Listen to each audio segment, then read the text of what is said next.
para respondernos y,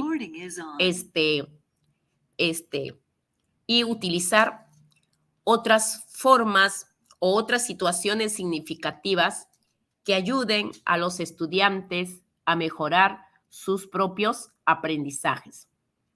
Entonces, está en nuestras manos mejorar el funcionamiento del cerebro y ayudar a nuestros estudiantes a que aprendan a usarlo bien.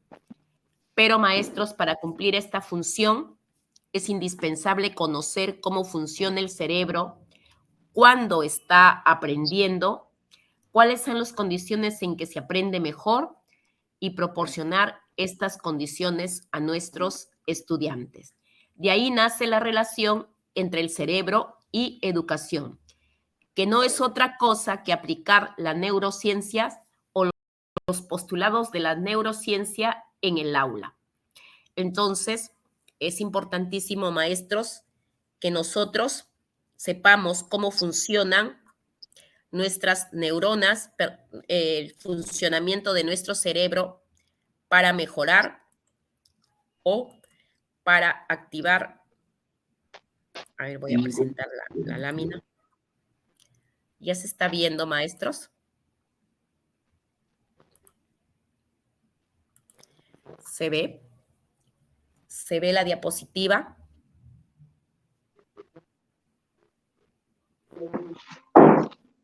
¿Sí se no, ve? Doctora, no se puede visualizar. Ya. ¿Ahora sí se ve?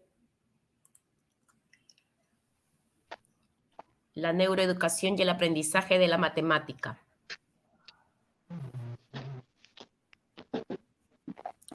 ¿No se ve?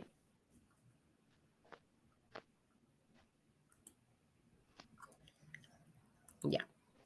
Muy bien. Bueno, entonces, ¿cómo motivar a nuestros alumnos? La motivación hoy en día consiste en transformar las emociones en acción y es efectiva cuando va acompañada o promete algún tipo de recompensa. La neurobiología de la motivación nos entrega las verdaderas herramientas muy valiosas para entender cómo funciona en los niños y qué importancia tienen los premios y castigos para generar o no los dos tipos de motivación, la interna, que está en cada uno de nosotros, y la externa, que es la que podemos brindar a nuestros estudiantes a través de las situaciones significativas que podemos preparar para sus aprendizajes, ¿no? Independientemente de la asignatura o curso o área que dictamos. Bien, desde esta perspectiva, se dice, ¿no?, que básico para que nuestro cerebro, o lo básico que debe aprender nuestros estudiantes, es la matemática y la comunicación. Y dentro de ello, ubicamos en nuestro cerebro ciertas partes, como es el lóbulo frontal, que nos permite o que trabaja en esta parte del cerebro la planificación, la coordinación, el control y ejecución de las conductas del ser humano. Se relaciona, o en el lóbulo frontal se ubican el control de los impulsos, el juicio, la producción del lenguaje, la memoria, las funciones motoras, el comportamiento sexual, la socialización y la espontaneidad en el lóbulo frontal. Muchas veces decimos, perdió la memoria, ¿no es cierto? Es porque a través de un golpe se dañó esta parte de nuestro cerebro. ¿Sí? Que nos ha pasado, ¿no? En algunos casos, que son casos aislados, ¿no? Pero que sí ocurre. El lóbulo parietal, que es otra parte de nuestro cerebro, es el encargado del procesamiento de la información sensorial. Es decir, capta los estímulos que reciben nuestros sentidos, ¿sí? Estas captaciones es de diferentes partes del cuerpo. en el óvulo parietal también se da el conocimiento de los números y las relaciones que existen entre ellos, ¿sí? Y también se dice que la matemática, por ser una ciencia abstracta, se debe trabajar con experiencias directas, material concreto en un primer momento. Porque ya nos dice Piaget que la abstracción en nuestros estudiantes se logra o se adquiere entre los 11 y 15 años. También nos habla Piaget que el niño no se centra ni en el espacio ni en el tiempo hasta alrededor de los 9, 8 años, razón por la cual tenemos familiares, ¿no? Lo hemos visto más. Cuando nuestros familiares le hemos preguntado por su fecha de nacimiento y siendo su cumpleaños mañana, dicen, ayer fue mi cumpleaños, ¿no? Y de pronto como familia le decimos, no, ¿qué te pasa? ¿Estás tonto? Tu cumpleaños es mañana. Es que ese niño no se ubica ni en el tiempo ni en el espacio. Para Piaget, esto lo hace a través de los 8, 9 y 10 años. Si no lo hiciese en esa edad cronológica, entonces tiene ya un problema, ¿no es cierto? Pero entonces aquellos niños de 6, 7 años que nos dicen que su cumpleaños es ayer y va a ser mañana, todavía no está dentro de esa fase que nos describe Piaget. La parte occipital de nuestro cerebro nos ayuda o está muy relacionada con la interpretación de lo que vemos, ¿sí? Se encarga de interpretar todo aquello que es visible a nuestra vista. Y el óvulo temporal es ahí donde se ubica la memoria. En el óvulo temporal tenemos cajones específicamente para nombres, para fechas, ¿sí? Para etapas, para fechas importantes, ¿sí? Para recordar los nombres de los objetos, ¿sí? Para recordar palabras. En el óvulo temporal nos ayuda o está muy relacionado con el recuerdo. Entonces, maestros, también es importante conocer cuáles son las funciones de estos 4 lóbulos, frontal, parietal, occipital y temporal, y cómo funcionan estos para los aprendizajes de nuestros estudiantes. Hay estudiantes que recuerdan mucho los nombres, ¿no? Ellos dicen, se acuerdan de fechas, y algunos dicen, no, yo no puedo recordar fechas, yo no puedo recordar nombres, no lo ubico por nombre, lo ubico por su rostro. Si lo veo por su rostro, sí lo ubico.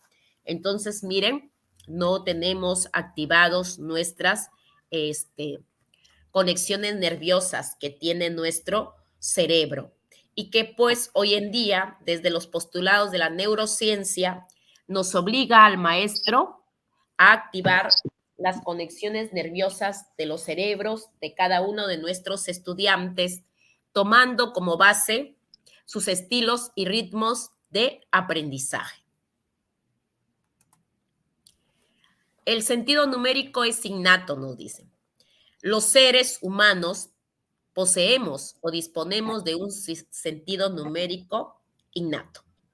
Hoy en día la neurociencia ha descubierto y nos dicen que los bebés ya son capaces de distinguir hasta 3 elementos en sus primeros meses de vida. De ahí surge la importancia que tiene que ver la estimulación temprana en nuestros pequeños de 0 a 2 años. Si ustedes revisan el Currículo Nacional de la Educación Básica y nos ubicamos en una determinada área curricular, allí encontramos de 0 a 2 años. Es el primer ciclo. El segundo ciclo es de 3 a 5 años. Tercero, cuarto y quinto ciclo ocupa la educación primaria. Y el sexto y séptimo ciclo, la educación secundaria. Entonces, si en el Currículo Nacional de la Educación Básica aparece de 0 a 2 años, que es la estimulación temprana, en el Perú no se da la educación obligatoria. Sin embargo, en otros países del mundo, específicamente aquí en Chile, ya se le está dando importancia a la estimulación temprana y en este país haya centros de estimulación temprana donde van los niños desde los 9 meses hasta los 2 años para estimular el desarrollo de sus 5 sentidos y otras actividades más que les activen sus futuros aprendizajes en educación inicial, razón por la cual el Currículo Nacional de la Educación Básica ya le está dando importancia. Inclusive, el área curricular de matemáticas tiene 4 competencias y 2 de estas competencias resuelve problemas de cantidad y resuelve problemas que tienen que ver con la geometría, se desarrollan en el nivel inicial. Entonces, cuando queremos enseñar a nuestros estudiantes de 3 a 5 años los números, que solamente según la estructura curricular o el currículo es hasta el número 5, o podemos llegar hasta el número 6, es que el niño ya posee este sentido numérico innato. El aprendizaje del sistema numérico pasa, maestros, por diferentes etapas. La primera etapa, desarrollo del sentido numérico que se produce de forma innata, es lo que hoy en día se dice que un bebé ya distingue entre 1 y 3 objetos y se da cuenta, ¿no? Esto es hasta más o menos entre 18 meses y 24 meses y va desarrollando también, luego de distinguir esos entre 1 y 3 objetos, continúa con el desarrollo del sistema numérico verbal y él asocia cantidades a palabras concretas. Razón por la cual le preguntamos, ¿no? ¿Cuántos elementos tienes acá? Pero le decimos cuántos lapiceros, cuántos colores, y él dice 1, 2, 3, porque ya viene con él el sentido numérico innato. En la tercera fase para el aprendizaje de los números, el desarrollo del sistema numérico arábico, que asocian cantidades con el número concreto. Quienes tienen sus hijos en el jardín, ¿no? Les entregan un círculo con elementos donde el estudiante debe colocar la cantidad de elementos que ven. ¿Sí? Está asociando número con cantidades que tiene, porque el número es abstracto, ¿no es cierto? Luego, la siguiente fase para que el niño aprenda el sentido numérico es el desarrollo de la anilla numérica mental. Los números se ordenan secuencialmente de manera que progresivamente se vayan incorporando, razón por la cual hoy en día el estudiante de 5 años debe de conocer y relacionar las cantidades con los números hasta el número 5 o hasta el número 10, pero muchas veces los niños con 5 años salen leyendo, pero no han desarrollado otras habilidades que se necesita para su aprendizaje. Desde esta perspectiva, existen factores esenciales para el aprendizaje de la matemática. Entonces, para que haya buenos aprendizajes, los primeros años de vida o hasta la educación primaria, nuestro cerebro debe aprender, según Vygotsky, Ausubel y Piaget, sobre todo, con elementos concretos. En educación primaria, nuestro cerebro prefiere lo concreto a lo abstracto. Es necesario primero entender el sentido numérico antes que el sentido simbólico, ¿no? Pero queremos muchas veces que los niños nos contesten, le decimos, hazlo mentalmente, hazlo mentalmente. Yo cuando escucho a una profesora decir, hazlo mentalmente hoy, yo le pregunto a la profesora 29 por 5 y me dice, espérese, voy a traer un papelito. Imagínate, si tú, que eres adulta, necesitas un papelito, ¿qué será tu niño que todavía no alcanzó? Todavía, porque nos dice Piaget, entre los 11 y 15 años. Entonces, y no solamente la enseñanza de la matemática, para lograr mejores aprendizajes en nuestros estudiantes, es importante el trabajo con experiencias directas y luego el trabajo con material concreto. Y este trabajo del docente lo encontramos en las rutas del aprendizaje, ¿no? Que todo aprendizaje se da con experiencias directas y todo aprendizaje se da con el uso de material concreto. Y hoy en día encontramos material concreto, estructurado y no estructurado, que podemos adecuarlo a la enseñanza para tener mejores aprendizajes en nuestros estudiantes.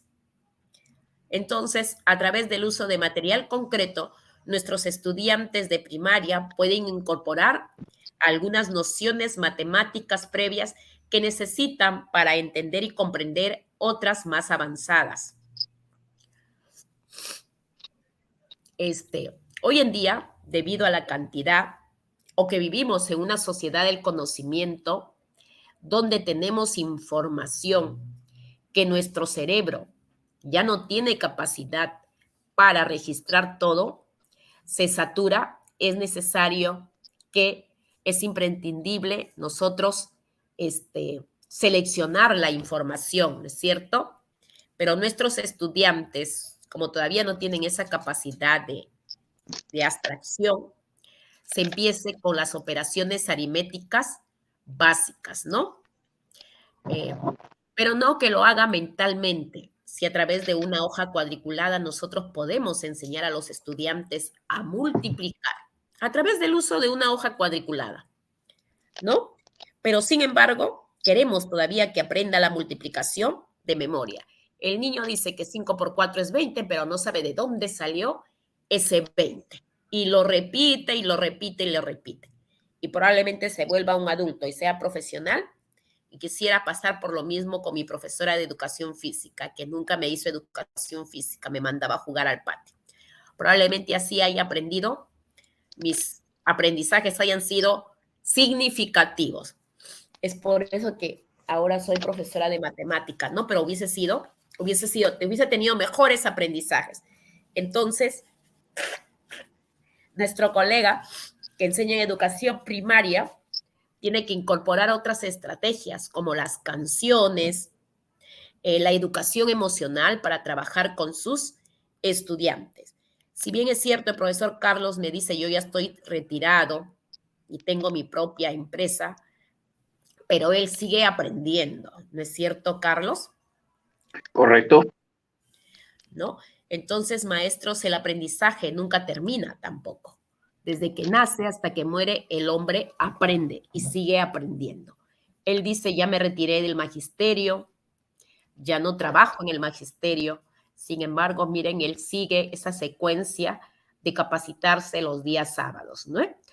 Entonces, desde esta perspectiva, debemos, maestros, preparar nuestro cerebro para procesar los números utilizando las tres formas de aprender: visual, verbal y cuantitativo de nuestros estudiantes. El desarrollo de la psicomotricidad, que es muy importante que lo hacen las docentes de educación inicial, nos permite preparar a los estudiantes para los aprendizajes tanto de la matemática como la comunicación. Y luego lo tiene que hacer el profesor de educación física. Por lo tanto, la educación física hoy le dan mayor importancia. El desarrollo psicomotor del estudiante es la base para los aprendizajes futuros. Entonces, dada la plasticidad que tiene nuestro cerebro, y puede lograr mejores aprendizajes desde la perspectiva de entender y comprender el funcionamiento del mismo a través de dos hemisferios cerebrales con sus 4 cuadrantes que son importantes. Una de las formas básicas para desarrollar el pensamiento lógico y matemático que tenemos es armar rompecabezas, ¿no? Armar rompecabezas se debe de trabajar de manera individual y también de manera grupal.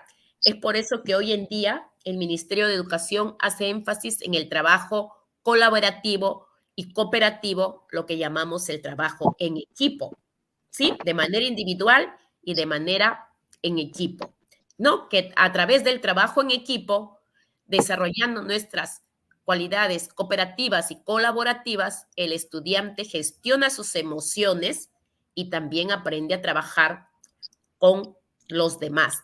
Desde los 4 pilares de la educación que nos tiene marcado desde hace más de 26 años por Jacques Delors, ¿no es cierto? Estos 4 pilares de la educación que se usan en todos los países del mundo. Aprender a conocer, aprender a hacer, aprender a convivir con los demás y aprender a ser un ser humano extraordinario. Y aquí tiene que ver con la pirámide de las necesidades básicas, ¿no? Y la más alta es la autorrealización.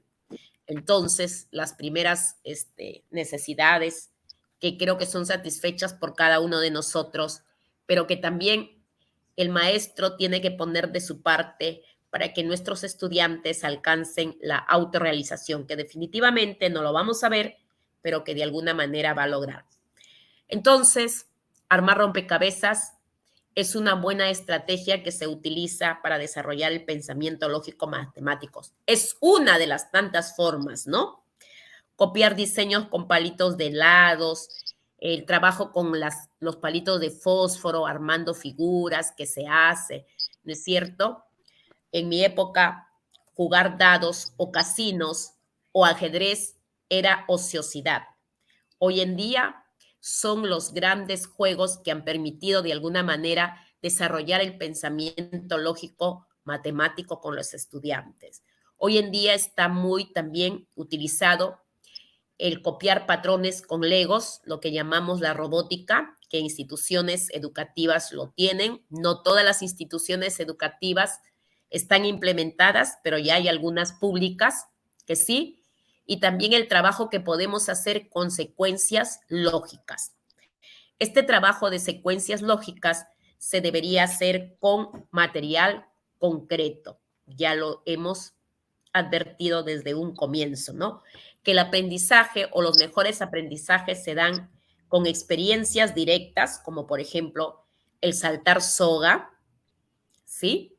Es una de las formas que vamos a preparar nuestro organismo para nuestros mejores aprendizajes y no solamente con los niños, mis estudiantes son de educación superior y les hago saltar soga, ellos ya llevan sus sogas, ya. Yo los encuentro siempre saltando soga, saltando liga, entonces me dicen ellos, para no olvidarnos lo que tenemos que hacer con nuestros estudiantes. Uno de ellos es también las secuencias lógicas, que lo tienen allí en la figura, otras formas de hacer secuencias lógicas con nuestros estudiantes. También hay material concreto que debemos utilizar, que sí es un poquito caro, pero que las instituciones privadas sí lo tienen, como es el material concreto estructurado. Como por ejemplo tenemos las regletas numéricas, los bloques lógicos, el tangram, el ábaco, el geoplano, los números en color, el material base y otros más, las fracciones también.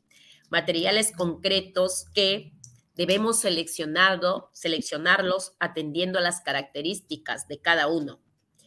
Los bloques lógicos, el juego de bloques lógicos son 48, pero si ustedes lo compran, los bloques lógicos tienen las formas básicas, pero he encontrado algunos bloques lógicos que tienen otras formas que no son básicas, y que eso ya no permite estimular el razonamiento y pensamiento lógico de nuestro estudiante. Tenemos también el trabajo que podemos hacer, lo que llamamos, aparte de utilizar las regletas numéricas, cruzando figuras y colores, que también, y me dirán, solamente para niños, no, para los adultos también. Quien no aprendió a desarrollar el pensamiento lógico matemático y no aprendió a trabajar de algún momento, no sé si ustedes han visto que en el seguro les dan talleres a las personas, los adultos mayores, y en estos talleres también trabajan con actividades, con juegos de ajedrez, con el baile, las danzas, el juego con casinos, ¿no? Que muchas veces fueron en un primer momento para nosotros quienes tienen mi edad, ocio, pero que se han convertido en fuentes de aprendizaje. El emparejar figuras, el armar cubos, etcétera, etcétera, ¿no? Y los juegos libres que tenemos también o que hemos realizado nosotros y que de alguna manera ahora ya no se realizan porque las tecnologías de la información y comunicación nos han invadido, pero que esos juegos libres nos han ayudado a aprender quienes no hemos tenido de la mano o no han ido de la mano o en nuestros juegos nuestros juegos, con nuestros juegos. Melissa, Melissa Leiva, ¿cuáles han sido tus juegos de niña?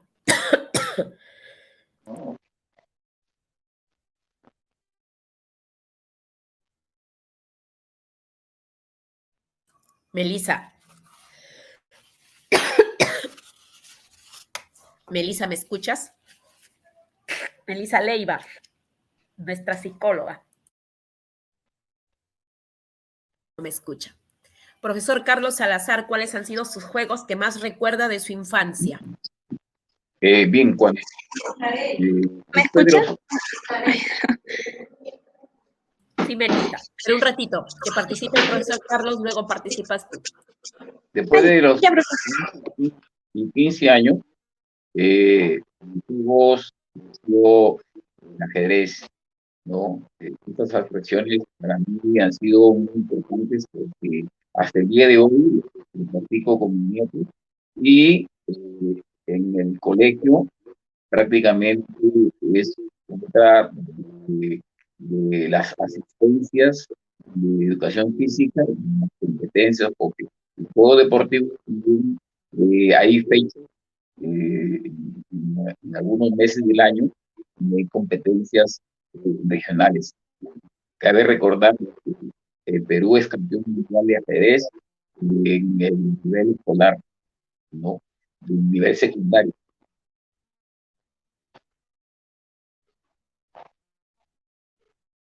Hola. Carlos, sí se le escuchó, maestro. Nos dice el maestro que él ha tenido un juego que hasta ahora no, y ha participado de los concursos, ¿no? Que es el ajedrez. Este juego permite, pues, desarrollar el pensamiento lógico-matemático en su mayor expresión. Si antes era un juego de ocio para los profesores que somos de mi edad, pero ahora se ha convertido en un juego que permite grandes aprendizajes en nuestros estudiantes. Melissa, ¿cuáles eran tus juegos, Melissa Leiva? Sí, doctora.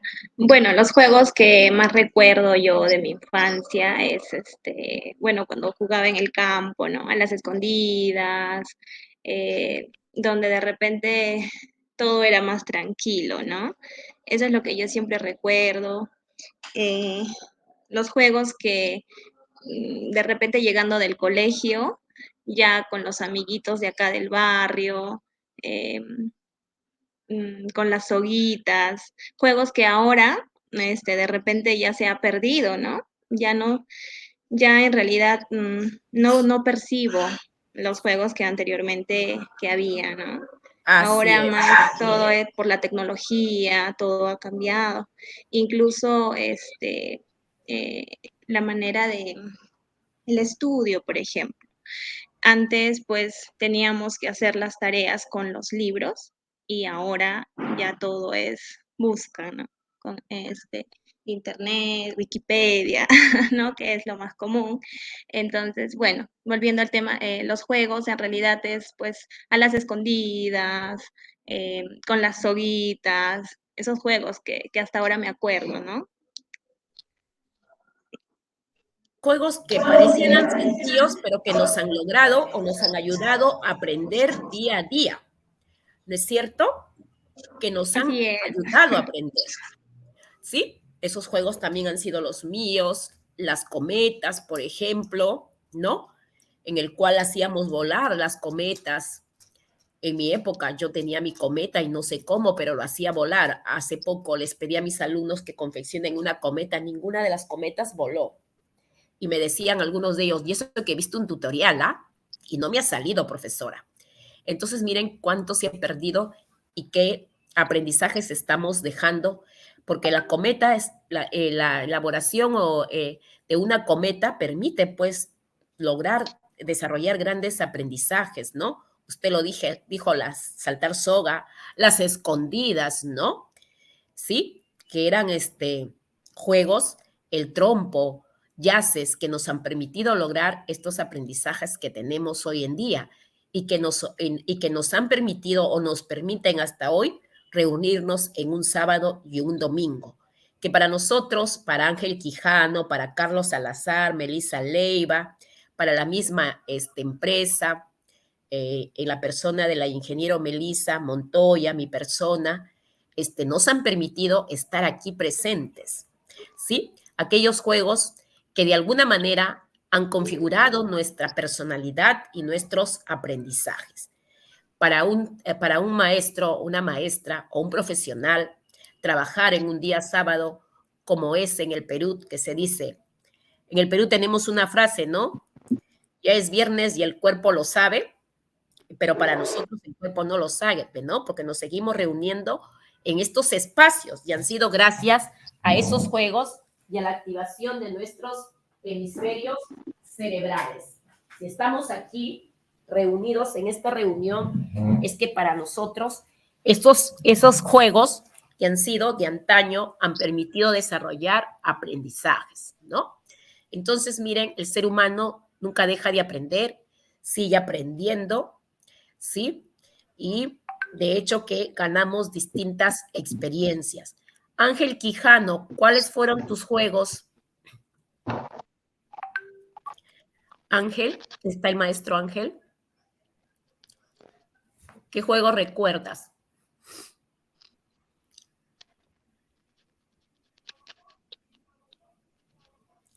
Ángel, maestro Ángel, ¿me escucha? Él es el profesor de física, ¿no? Maestro Ángel, ¿me escucha? Se desconectó.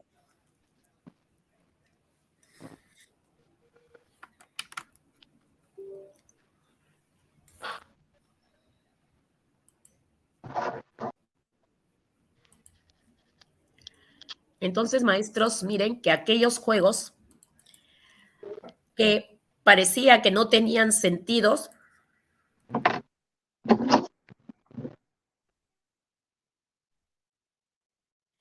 han permitido estimular nuestros cerebros y a aprender. Y para nosotros no existe un viernes, no existe sino está bien activado nuestro sistema nervioso central y para nosotros no hay viernes que el cuerpo lo sepa, sino el aprendizaje que cada día estamos logrando o estamos trabajando o estamos aprendiendo. Entonces, en resumen, ¿cómo aprende el cerebro del niño? El cerebro humano, maestros, está formado por alrededor de 86,000 millones de neuronas que se conectan entre sí mediante un proceso llamado sinapsis, siendo estas conexiones las que facilitan el proceso de aprendizaje de los estudiantes. Se calcula que un cerebro estimulado posee un promedio de 200 billones de conexiones neuronales.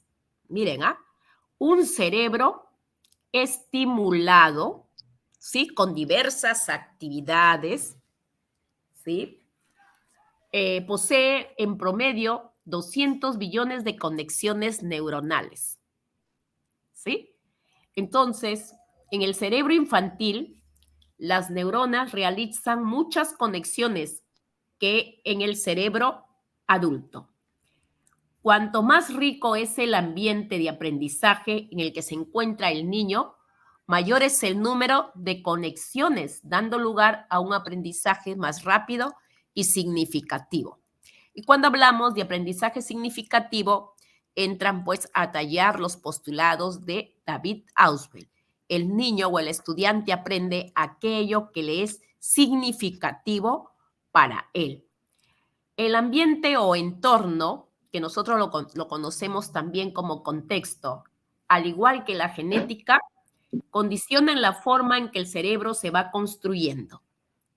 Los procesos de aprendizaje maestros, por ejemplo, ocurren gracias a nuestro cerebro, pero tienen a su vez un gran impacto en el mismo, remodelándolo y condicionándolo la forma en que va a continuar aprendiendo. Es por ello que decimos que nuestro cerebro o el cerebro humano tiene esa plasticidad. Cada vez que consolidamos una forma de aprendizaje, esta deja una huella en el modo en que las neuronas del cerebro se conectan entre sí.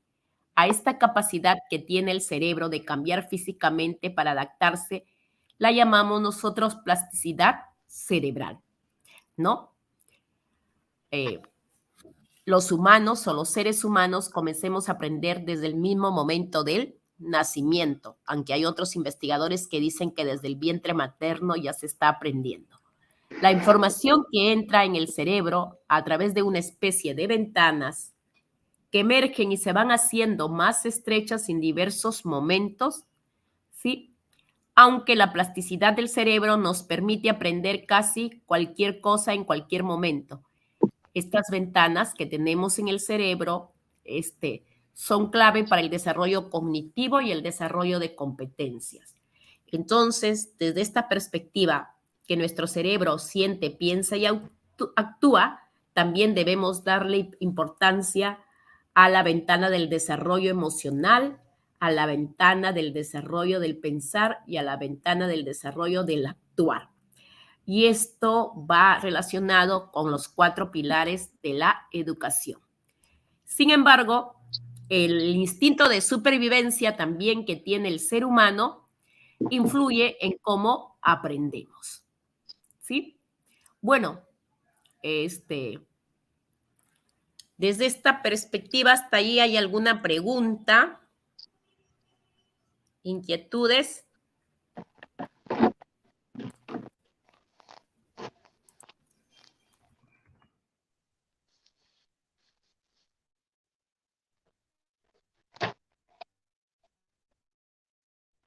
¿Ninguna pregunta, maestros?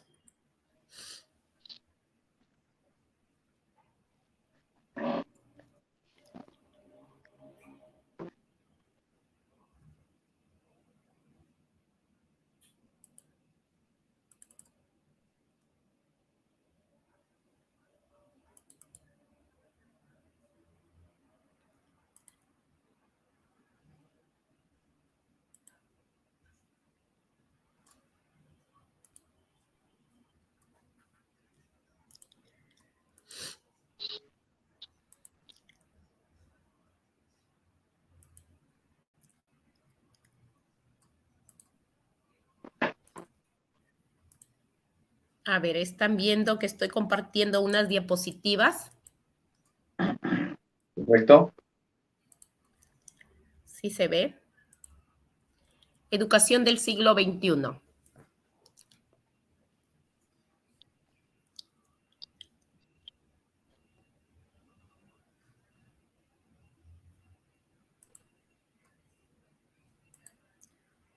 Sí se ve, creo, ¿no? ¿Sí se está viendo? ¿Me confirman, maestros? Ahí sí. Ok, gracias. Muy bien. Vivimos en esta sociedad del siglo XXI llamada sociedad del conocimiento, ¿sí? La sociedad que nos invaden las tecnologías de la información y comunicación, que hoy en día pareciera que el aprender es el uso de un celular. No.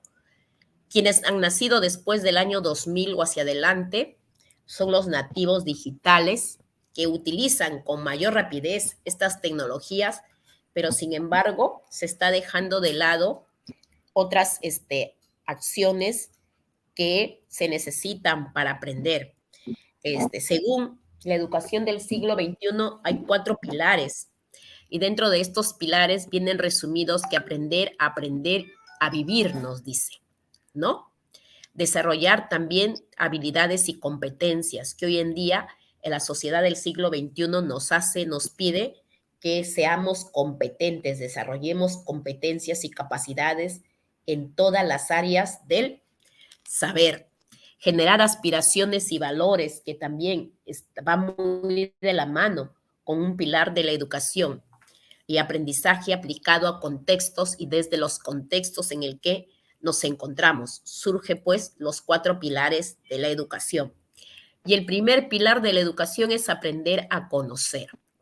Todo el conocimiento o incorporar a nuestros esquemas del conocimiento o nuestros esquemas cognitivos los instrumentos que nos permitan la comprensión de todo el conocimiento científico que recibimos y que encontramos, ¿no? Desde esta perspectiva surgen las posibilidades del estudiante de aprender a aprender. Y desde este pilar de la educación, aprender a conocer, se debe ejercitar la atención, ejercitar la memoria y ejercitar el pensamiento. Formas superiores de aprendizaje, ¿no? Les decía que en un primer momento a través de los aprendizajes sensorial, y hoy en día ya vamos más allá, procesos psicológicos superiores de aprendizaje. Luego, el otro pilar de la educación, que hace más de 26 años, Jacques Delors lo propugna en su informe que dio a UNICEF, aprender a hacer, poder influir en el propio entorno, ¿no? Es la capacidad que tiene el ser humano de aplicar estos conocimientos que ha recibido por diferentes canales y lo aplica para desenvolverse en la vida, en su contexto, ¿no? Y en todas las posibilidades. Aprender a vivir juntos. Aquí entra pues el trabajo cooperativo y colaborativo que debemos hacer, o el trabajo a nivel individual y el trabajo también en equipo que deben aprender nuestros estudiantes, ¿no? Y no solamente ellos, también el maestro o quienes formamos parte de la comunidad educativa. Y aprender a ser significa pues ser ese ser extraordinario, ¿no? Mediante la satisfacción de las necesidades básicas en un primer momento, sí, logrando la autonomía, el juicio y la responsabilidad, y alcanzar la autorrealización, lo que llamamos, ¿no? Nuestros abuelitos decían autorrealización para ellos, ya me puedo morir en paz, decían nuestros abuelitos, ¿no? Porque ya hice todo lo que tenía que hacer. Entonces, esta sociedad del siglo XXI o el conocimiento del siglo XXI nos obliga, pues, que hay que trabajar desde todos los integrantes de la comunidad educativa una educación para toda la vida, a través o sustentada en los 4 pilares de la educación. ¿Sí? Y ahí, ¿no? Aprender a conocer, aprender a hacer, aprender a convivir y aprender a ser. Realmente, razón por la cual hoy ya se trabaja en las instituciones privadas con el profesor de educación física o los profesores de educación física y las públicas también. Se está incorporando a los psicólogos para trabajar lo que es la educación emocional o la gestión de las emociones. Dentro de ello, fortalecer la autoestima de los estudiantes. Sin embargo, dentro de ello, estábamos nosotros hablando acerca de la jerarquía de las necesidades humanas, según Abraham Maslow, ¿no? Tenemos las necesidades básicas, que es la alimentación, ¿no? Tenemos las necesidades de seguridad y protección, las necesidades sociales, la necesidad de autoestima y la necesidad de autorrealización. Entonces, como ustedes verán, la educación del siglo XXI hoy nos dice, maestros, tienen que apoyar en gran medida para que sus estudiantes, y no solamente sus estudiantes, ustedes también logren la autorrealización a través del desarrollo de los 4 pilares de la educación. Y desde la perspectiva surge una frase por un expresidente que conocemos: no le pidamos al docente que arregle los agujeros que hay en el hogar. Nos dice Pepe Mujica que en la casa se aprende a saludar, a dar las gracias, ser limpio, honesto, ser puntual. Y en la escuela se aprende matemáticas, lenguajes, ciencias, estudios sociales, inglés, geometría, y se refuerzan los valores que los niños aprendieron en casa. Pero sin embargo,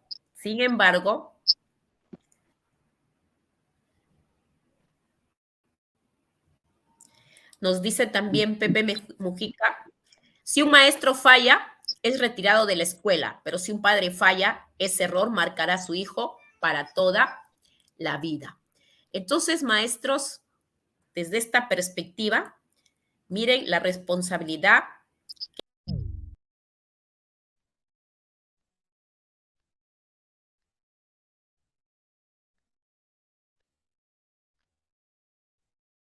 Hola.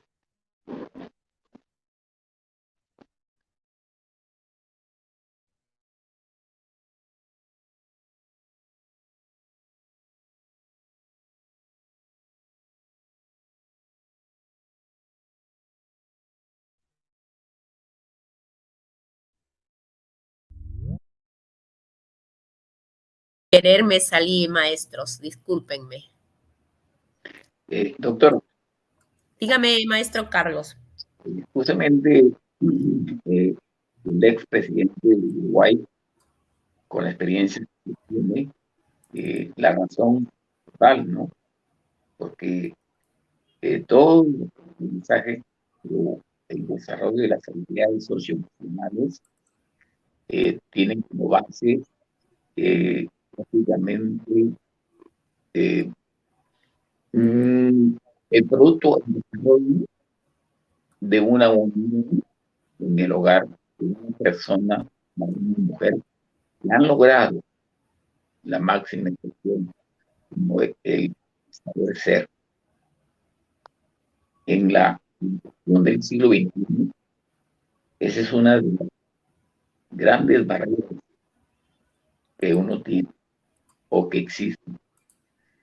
Incluso todos los profesores, incluyendo a los sacerdotes, las monjas, no eh, prácticamente integran la comunidad educativa en colegios que vienen del consorcio católico, no nos damos cuenta de eso.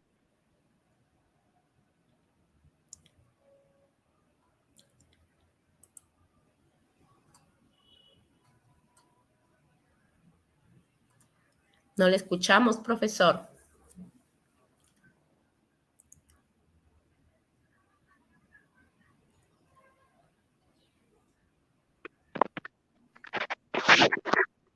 ¿Sí se escucha?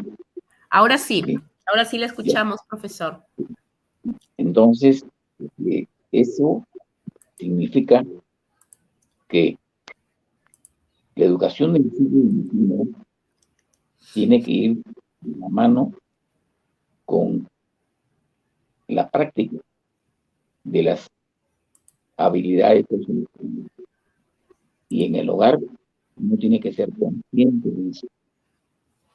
Si nosotros, los psicólogos, los matemáticos, los profesionales que tienen educación en la antropología,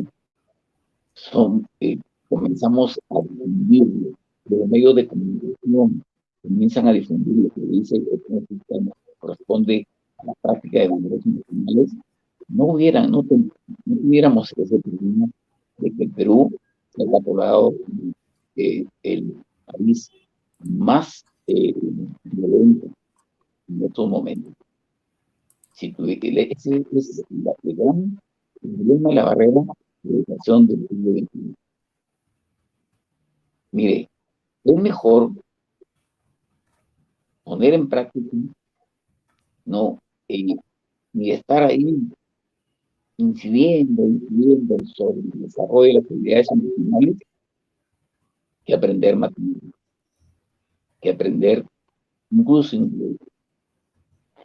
Entra a tallar en el desarrollo personal. Entra a tallar, porque la educación es efectivamente es horizontal, debe ser horizontal, ¿no? En todas las áreas se deben.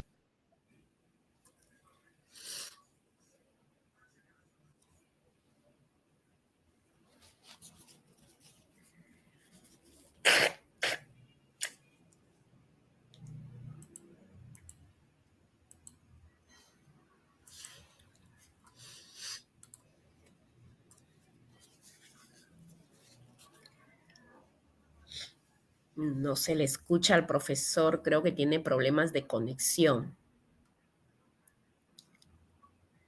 Parece. Sí, parece que Aquí, tiene problemas de conexión, tenemos profesor, no se le escucha. tenemos que poner en práctica la universidad. A veces nosotros participamos en estos tipos de cursos o de talleres o de capacitaciones solamente por un certificado que nos va a ayudar a engrandecer nuestro currículum. Pero en sí, participamos el aprendizaje especial significativo, incluso para estar en contacto y desarrollar nuestro cerebro y mantenerlo ocupado. Yo le pregunto a los profesionales jóvenes de ahora, ¿hay honestidad en eso? ¿Hay honestidad de que uno participa en estos tipos de eventos para capacitarse honestamente o solamente nos va a servir para el cartón y utilizarlo para el currículum vitae y que en mi trabajo me valoren más? Pero he aprendido realmente, lo voy a poner en práctica en mi trabajo. Esas preguntas se tienen que hacer porque no se han desarrollado las habilidades socioemocionales, no las ponemos en práctica. Y si alguno dice sí, no, yo estoy estudiando para el conocimiento y ponerlo en práctica. Por eso es importantísimo decirle a los padres de nuestros estudiantes que debemos desarrollar y practicar las habilidades socioemocionales desde ahí.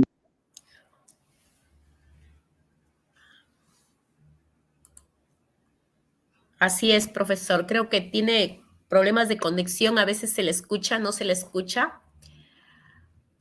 Así es, maestros. Definitivamente, no se está dando importancia, ¿no?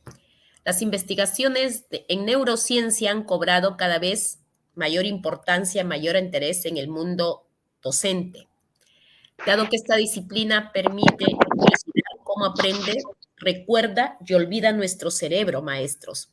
Procesos importantes en los procesos de enseñanza-aprendizaje. Nos dicen que la neurociencia hoy en día investiga el funcionamiento del sistema nervioso y en especial el del cerebro, con el fin de acercarse a la comprensión de los mecanismos que regulan las reacciones nerviosas y el comportamiento del sistema nervioso central dentro de los aprendizajes que realizan nuestros estudiantes. Entonces, las investigaciones en neurociencia han revelado, por ejemplo, que la curiosidad y la emoción juegan un papel relevante en la adquisición de nuevos conocimientos. Y ya nos dijo el maestro Carlos Salazar, hay que darle importancia al aspecto emocional de nuestros estudiantes, ¿no? Sí, la curiosidad y la emoción siempre van a jugar un papel relevante en la adquisición de nuevos conocimientos. La neurociencia educativa es hoy en día una disciplina que pretende integrar los conocimientos neurocientíficos acerca de cómo funciona y aprende el cerebro en el ámbito educativo, dentro de los procesos de aprendizaje de los maestros, ¿no? Razón por la cual hoy en día se hace necesario incorporar situaciones significativas y que éstas salgan del entorno del estudiante, atendiendo a sus necesidades e intereses y que tiene cada uno de los estudiantes. La neurociencia educativa hoy en día nos ayuda a saber cómo funciona el cerebro y cómo intervienen los procesos neurobiológicos en el aprendizaje para favorecer, maestros, que este aprendizaje hoy en día sea más eficaz y óptimo. Y la neurodidáctica, hoy en día ya se habla de neurodidáctica, toma todo este conocimiento para aplicarlo didácticamente en el aula. Entonces, desde esta perspectiva de que el cerebro piensa, siente y actúa, la neurociencia en la educación nos dice que hay que trabajar con ese cerebro emocional. Entonces, desde esta perspectiva, la neurociencia educativa puede ayudar a los docentes a entender cómo va a ser el aprendizaje de sus estudiantes y cómo las relaciones que existen entre sus emociones, pensamientos, para poder así ejecutar la enseñanza de forma eficaz. Entonces, desde la perspectiva de la neurociencia aporta a la educación cuando el docente le da importancia a las emociones y esta cómo guarda relación con los pensamientos y conocimientos de los estudiantes. Y dentro de estos aspectos de las emociones de los estudiantes, viene aquí a poner en primer grado la motivación, ¿no? Y dentro de ello tenemos la motivación interna, tanto del estudiante, y la motivación externa, que es la que va a brindar el maestro a los estudiantes. La neurociencia educativa también hoy en día aporta conocimientos acerca de las bases neurales del aprendizaje, de la memoria y de las emociones, y de muchas otras funciones que se encarga el cerebro humano. Día a día hay que estimularlas y fortalecerlas en el aula. Me decía maestro Carlos, ¿quiere aportar? ¿Aló, maestro Carlos? Parece que tiene problemas de conexión el maestro Carlos. Se han hecho estudios y la neurociencia ha encontrado que hay que tener en cuenta que el cerebro tiene una capacidad de adaptación durante toda nuestra vida, conocida como la plasticidad cerebral, responsable de que este órgano se remodele y adapte continuamente a partir de las experiencias de nuestros estudiantes. Por eso que hoy en día se dice que aprendemos más y mejor en interacción y cooperación social, y aquí entran a tomar en cuenta los postulados de de Vygotsky con su teoría sociocultural, y nos dice que un alto nivel de estrés provoca un impacto negativo en el aprendizaje. Las emociones y el estado de ánimo afectan de manera positiva o negativa al cerebro y a sus funciones. Es por ello que nos dice hay que tomar en cuenta el estado emocional de nuestros estudiantes. Si no estás en un óptimo estado emocional, pues tu cerebro no va a actuar en la medida que como docentes esperamos. Las experiencias directas y multisensoriales propician que las personas aprendan mejor. En esta circunstancia nos dice que siempre el maestro debe agenciarse de experiencias directas o manejo o utilización del material concreto. Los ejercicios y el movimiento están conectados, maestros, con el aprendizaje. Entonces, antes de empezar nuestras clases, los chicos debemos de tener un pequeño recetario de ejercicios, ¿no? Ejercicios físicos, si se quiere, para nuestros estudiantes, o de pronto entonar una canción, decir una frase, una frase, algo que les motive a los estudiantes. Yo utilizo mucho las frases, por ejemplo, ¿no? Y cada vez que mis estudiantes exponen, que son estudiantes de nivel superior, les digo, terminan la exposición con una frase que no necesariamente tiene que estar reflejado en el tema que están exponiendo, pero si es posible, mucho mejor, pero si no, terminan con una frase. Porque las frases tienen también grandes aprendizajes. Y los estudiantes a veces me dicen, más he aprendido de la frase que de lo que expuso mi compañera que no lo entendí. La música y el arte transforman el cerebro, maestros. Por eso que es bueno también escuchar música, ¿no? A veces yo ingreso a mi habitación, cierro la puerta y me pongo a escuchar música, ¿no? Y mis familiares dicen, o mis hermanos, ¿está enojada? ¿Se molestó con nosotros? No, estoy en mi etapa de relajación. Mi cerebro también necesita relajarse. Y qué importante la música o el arte, ¿no? O a veces me pongo a dibujar. Tengo un hermano que me dice, pareces niña, ¿no?